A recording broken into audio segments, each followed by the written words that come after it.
Hey, what's shaking, everybody, and welcome back to Jay Straight Up Reviews and More. All right, so this is Sony's newest speaker they just come out with. This is the ULT or ULT Power Sound Field 7. So this is kind of following in line with they had the XG500. I had that one. I've done some videos on that one in the past. I thought it was okay. Had kind of a warm sound to it. It was a little bit too warm. And then they had the XG300, which was a little bit smaller, had kind of like a little strap that you could lift up out of the top of it. So I'm just going to go over this speaker, some of the things I think Sony got right, and maybe some of the things that they got wrong. So to start with, this speaker does not have a handle per se. I mean, what it has is these little grooves here where you can put your hand in on each side, and there's on the bottom also. So you can pick it up that way, but if you're really wanting to carry the speaker around somewhere, you kind of carry it off balance. Kind of reminds me when you're going to Walmart to get a propane exchange and you're taking your propane tank and you're holding it like that, and then you swap out the propane tank for one that's full. It's not really, it's kind of cumbersome to carry it around. I mean, there's no dedicated handle anywhere in the middle. It's just down the end, so you got to kind of carry it like a propane tank. So I think that they should have put a strap handle, kind of like the XG300, on top to carry this by, or they could have put some anchor points for a shoulder strap. They did neither. So as far as portability goes, if you're going to carry this around a lot, it's going to be awkward to carry. I have no idea why they didn't integrate some kind of a standard handle or a shoulder strap. So yeah, the XG500 had a handle, and the XG300 had a kind of a strap handle that was like recessed down there and lifted up.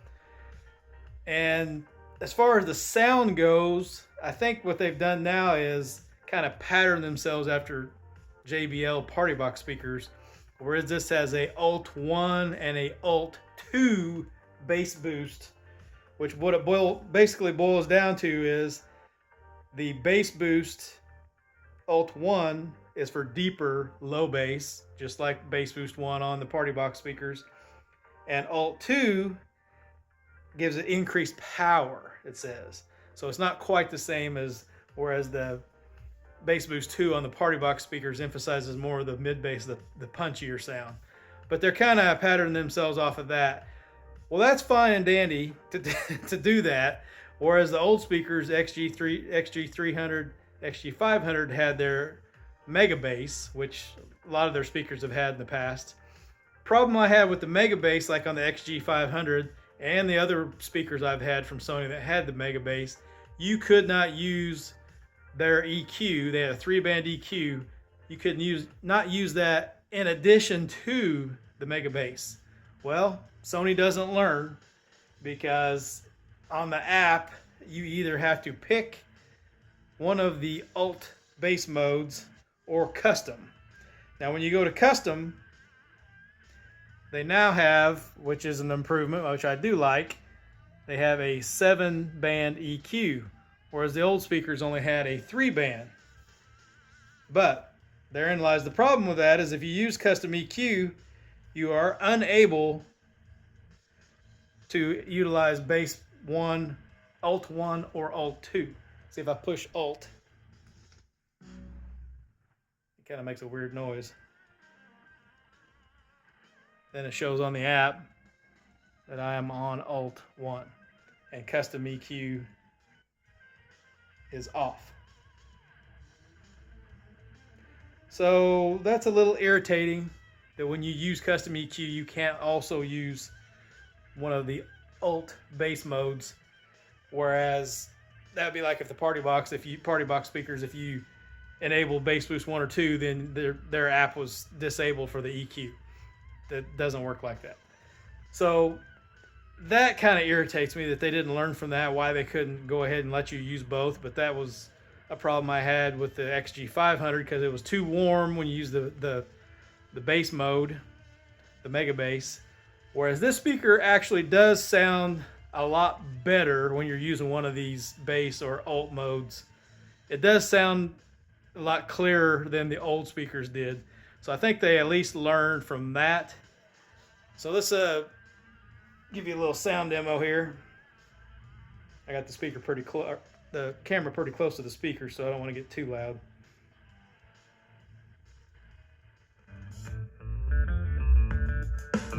This is 40%.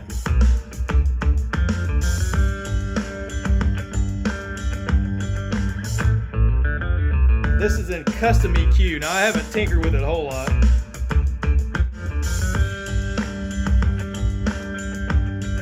That's the custom EQ that I'm running, if you can see it. Bass boosted up quite a bit. Highs not as much, but up.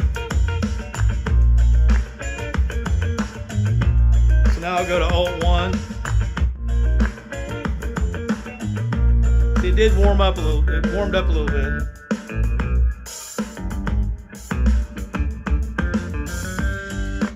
Alt 2. Makes it a little bit louder, kind of still emphasizes more of the mid bass, it sounds like.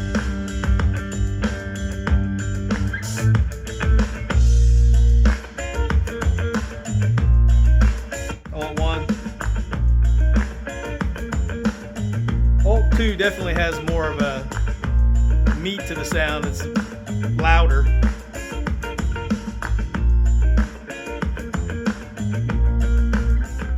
So the sound quality is definitely an improvement over the other Sony speakers, particularly the XG500.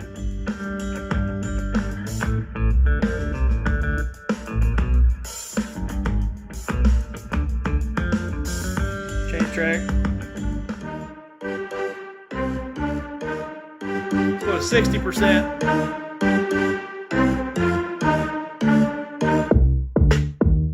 This is Alt 1. Alt 2.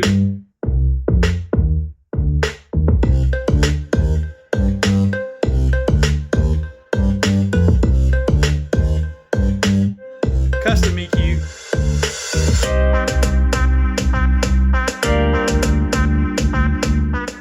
So there you go. I will be doing another video real soon, probably putting this up against the Boombox 3 from JBL and the X20 from W King. That would be very interesting. So, but I do think Sony did an improvement with this. I like this already better than the XG500. I had a lot of problems with that because the sound was too warm for me and you couldn't adjust it with the EQ. I just basically had to use the EQ and abandon their mega bass. So I'm glad that they did change that. I still would have liked to have seen a handle on this thing. But I do like that you can stand it up now. I'll show you.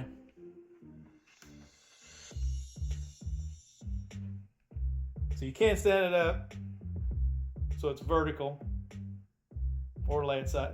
When you do lay it on its side, the feet are really not the, you can see it sits on these feet right here, so it's not the most stable in the world.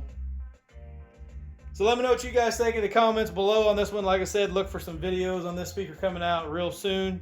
I'll be interested to see what this thing can do against the Boombox 3 for sure. All right, that's a wrap, baby. We will see you then. Be sure and hit that like and subscribe. Be sure and hit that notification bell so you know when these babies drop. And subscribe today if you haven't. Don't miss out. Later.